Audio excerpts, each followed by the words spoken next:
Dans son dernier ouvrage, la romancière Leonora Miano explore un thème central, l'identité. Parce que les gens ne sont pas des coquilles vides. Du coup, nous avons eu très envie de nous intéresser à la sienne. Je me sens, moi, ce que j'appelle une négresse intégrale. Et c'est ainsi que nous avons découvert qu'elle entretenait de nombreuses convergences avec notre première invitée. Même si on ne le sait pas forcément. À la rubrique similitudes, nous avons tout d'abord été frappés par leur commune obsession pour la couleur. Quand on est noir, on est obsédé souvent par la couleur de sa peau. Car si tandis que l'une est noire, l'autre est un peu plus pâle, figurez-vous qu'ils partagent tous les deux des origines africaines puisque le berceau de la famille Chédid provient du nord du continent. Avec l'Égypte et avec l'Afrique aussi, qui sont quelque part deux fondements. Et ça a changé des choses dans ma tête. Mathieu Chédid a d'ailleurs puisé l'inspiration de son nouvel album Au Mali.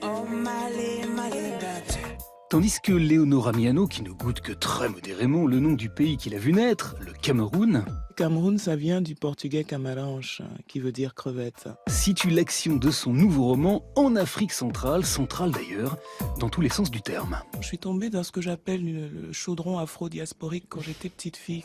Issue de la grande bourgeoisie camerounaise, Leonora Miano a débuté sa scolarité dans une école française de Douala et tout comme M, elle en a conservé le goût du métissage. Je suis une africaine subsaharienne très occidentalisée. Toutefois, contrairement à Mathieu, pour qui la famille est un pilier quasi sacré, Leonora a très tôt décidé de s'opposer à la sienne. Refuser d'aller à l'école française, ça a été une décision ferme. C'est vrai, d'adolescente. J'ai refusé d'aller en 6e au lycée français.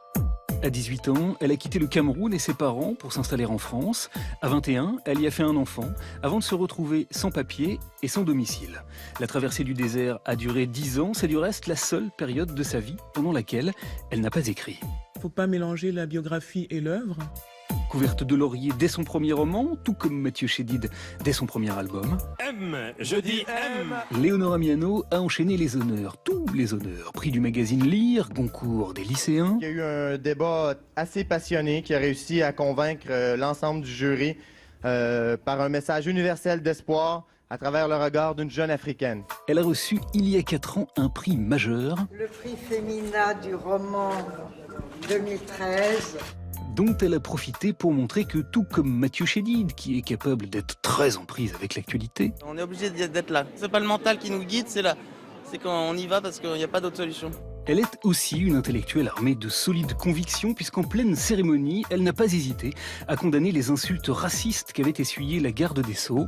Quand Christiane Taubira est traitée de guenon, ce n'est pas seulement elle qui est insultée, c'est toutes les personnes noires qui sont animalisées.